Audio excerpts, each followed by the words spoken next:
Bluteinstieg halt so wirklich mehr als meine letzte Lohn als Sushikoch. Hallo! Hallo! Herzlich willkommen in diesem Channel. Heute reden wir über meine IHK-Prüfung.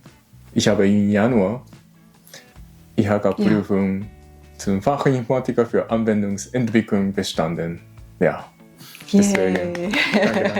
Deswegen, also, sehr privates Thema. Genau, deswegen möchte ich heute meine Erfahrung, meist für die Prüfung, genau erzählen. Ja, also es ist ja so interessant, dass Yu das gemacht hat, weil du warst vorher Sushi-Koch. Ja, genau. Und jetzt IT. Genau. Das ist echt krass. Warum oder wie kam es dazu? Und darüber reden wir jetzt. Genau.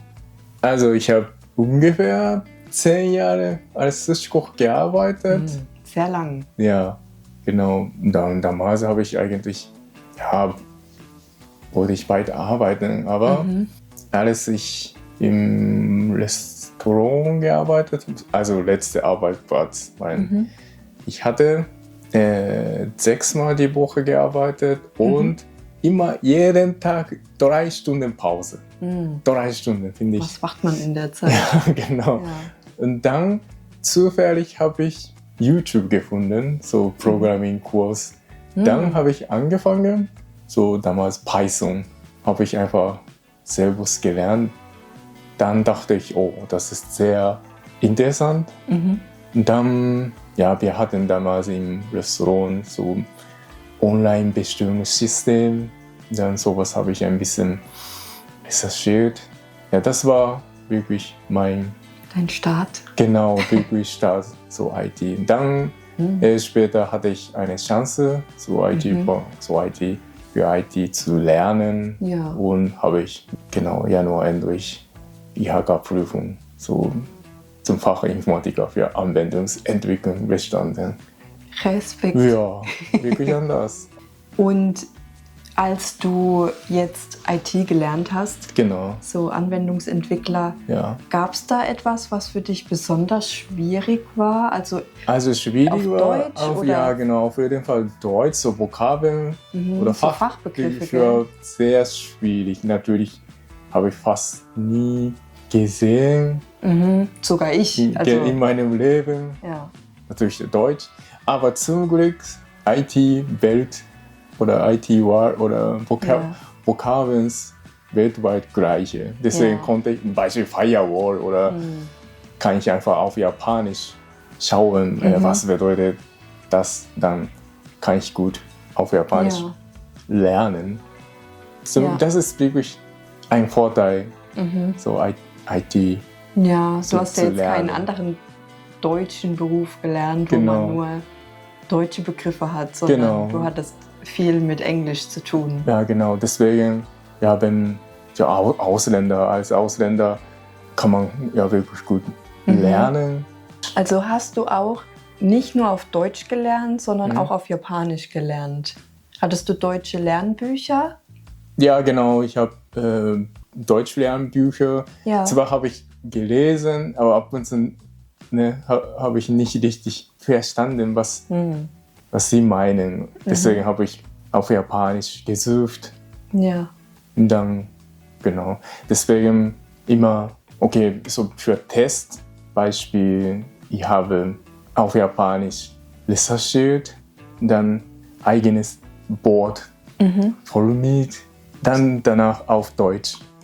Oder ich habe oft selber so erzählt oder als Tipp kann man einfach ChatGPT schreiben, Firewall Bedeutung, bla bla bla, ist das richtig, dann oder korrekt, dann ChatGPT antwortet, richtig oder das ist falsch oder du solltest ein bisschen ändern.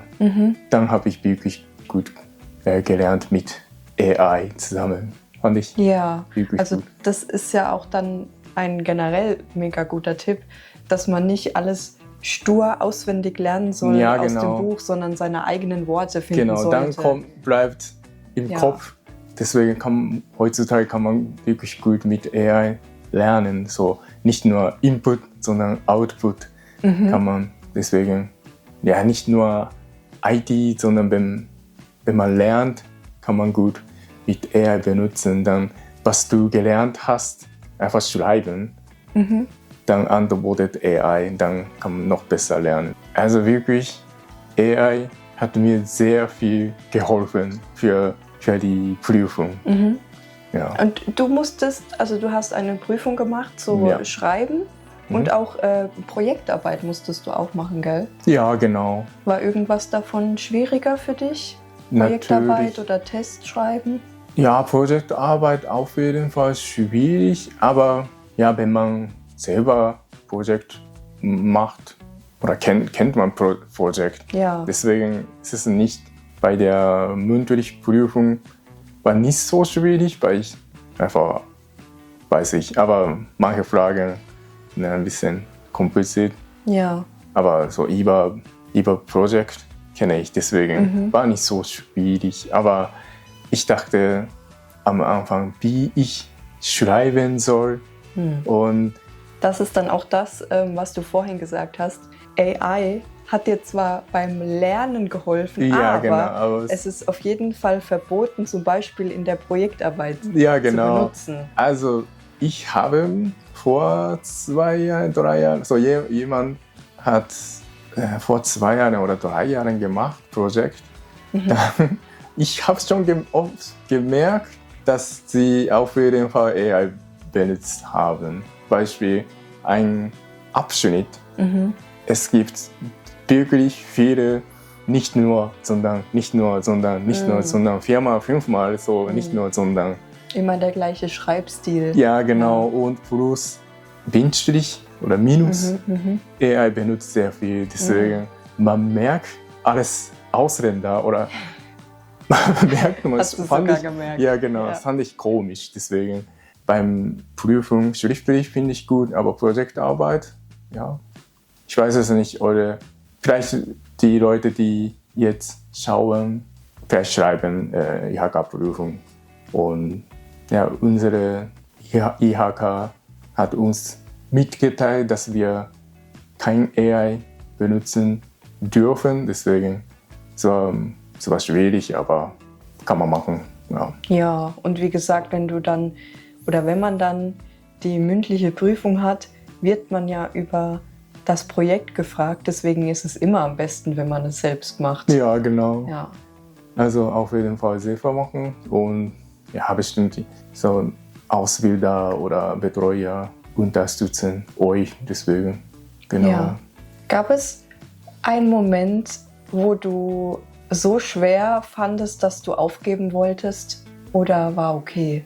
Ja, Motivation fand ich sehr schwierig, weil ich extra vor einem Jahr angefangen habe, so für die Prüfung, IHK-Prüfung zu lernen. Aber am Ende war, ja, ich dachte, ich habe schon alles gelernt, deswegen. Aber ja, ich fand so ein bisschen eher Prüfungsangst. Beispiel, ich hatte schon damals Zusage bekommen für einen neuen Job. Dann dachte ich, wenn ich nicht geschafft hätte oder nicht schaffe, wäre es so peinlich. Ja, deswegen ein bisschen nervös, sehr nervös. So, zwar Motivation hatte ich will nie wieder so Gastronomie oder so, das war oder nie wieder in Japan arbeiten oder das war Motivation. Aber anderen Seite hatte ich noch so Prüfungsangst. Ja, kann man auch verstehen. Genau. Hätte ich auch gehabt. Ja. Ja, aber das war so Motivation für dich, dass du schon die Jobzusage hattest. Ja. Und also du hast nicht ein paar Wochen erst oder 1-2 Monate erst vor der Prüfung gelernt, sondern du hast schon eigentlich direkt, ich weiß nicht, ein Dreivierteljahr oder ein Jahr, als du bei der IHK warst, hast du schon angefangen, regelmäßig immer Stück für Stück zu lernen. Und das ist, denke ich, auch ein Tipp, den du geben kannst, dass man nicht direkt erst kurz vor Ende lernen soll. Ja, genau. Ich habe in Baden-Württemberg geschrieben und es ist nicht AP1, AP2 nicht getrennt, sondern alles zusammen AB1, AB2. Deswegen Abschlussprüfung, gell? Genau. Ja. Deswegen fand ich zu viel gleichzeitig zu lernen. Aber anderen Seite, ja, ich habe alles gleichzeitig gelernt. Deswegen habe ich vor einem Jahr angefangen zu lernen. Und ja, wie gesagt, ich habe AI für Lernen, Schriftprüfung benutzt und Lernbücher, Übungen oder habe ich fast alles nicht auswendig lernen, sondern wie man antworten muss. Aber am Anfang habe ich gemacht, schon alte Prüfungen zu schauen. Oder natürlich am Anfang habe ich gar nicht verstanden oder gar nicht gut geantwortet, aber man kann mit Lesen zusammenschauen, wie man schreiben soll oder wie Prüfung ist. Deswegen, ich kann euch empfehlen, zuerst Altprüfung, dann man lernt, ja, wie die Prüfung ist. Dann danach Vokabeln lernen oder wie man antworten soll. Ja, auf jeden Fall kann ich euch empfehlen. Ja, und dadurch, dass du auch immer wieder so regelmäßig immer ein bisschen gelernt hast, war für uns jetzt so Beziehung, Alltag eigentlich auch voll normal. Also ich habe eigentlich gar nicht gemerkt, dass du viel gelernt hast, sondern immer wieder im Alltag hast du ab und zu mal da gelernt. Ja. Deswegen konnten wir auch immer weggehen oder alles Mögliche machen, ohne dass du jetzt nur daheim warst und gelernt hast. Also ja, stimmt. Habe ich gar nicht gemerkt. Aber ja, wir waren nicht so viel im Urlaub unterwegs. Nee. Ja, einmal Hamburg, glaube ich. Ansonsten konnte ich wirklich gut lernen. Deswegen war gut. Ja.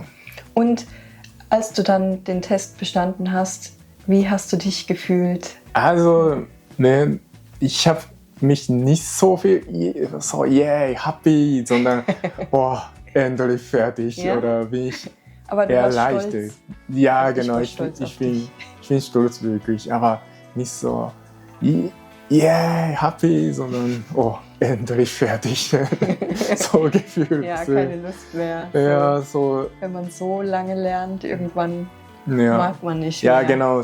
So vor der Prüfung habe ich mich immer gefühlt, endlich 2 Monate, endlich 1 Monat.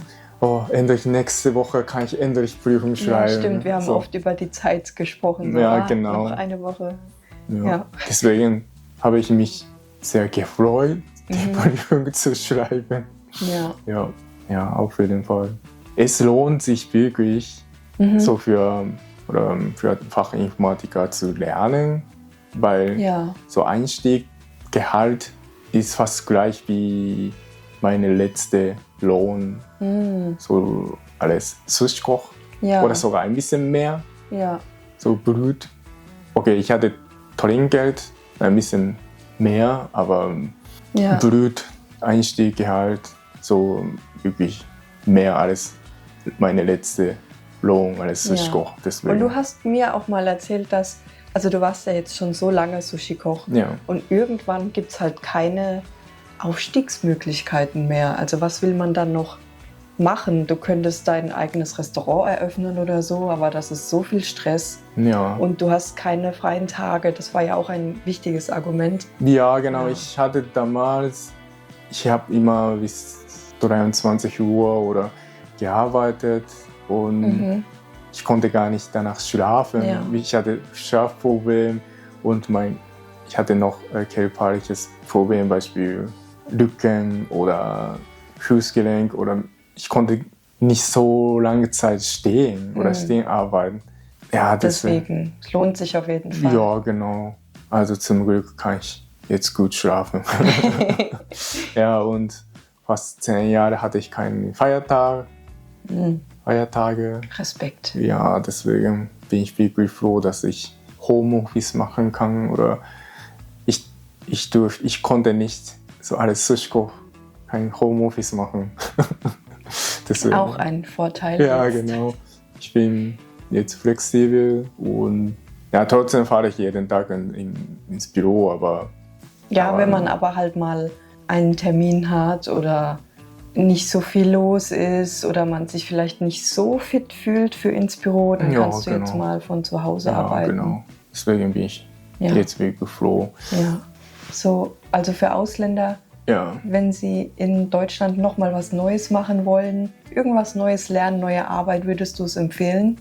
Ja, kann ich auf jeden Fall empfehlen, wenn man lernen möchte oder in Zukunft arbeiten möchte. Auf jeden Fall empfehlen. Lernen mit AI und so für Output und alte Prüfungen schauen und man soll ein bisschen früher anfangen zu lernen. Das ist auf jeden Fall mein Tipp. Und auch wenn man nicht so Muttersprachler ist, kann man trotzdem mit Japanisch oder Arabisch oder Polnisch oder Russisch kann man lernen, so für Vokabeln, dann eigenen Wort formulieren, dann kann man schaffen. Ja. Heute, das war's. Wir hoffen, euch hat das Thema gefallen. Ja, genau. Ja, wenn vielleicht manche schreiben nicht mehr Prüfung, aber wenn jemand so jetzt für Prüfung lernt, viel Glück und viel Glück und wir hoffen, die Tipps helfen euch. Genau, und schreibt einen Kommentar, wie ihr damals gelernt habt. Dann nächstes Mal. Ja, bis nächstes Mal. Tschüss. Tschüss.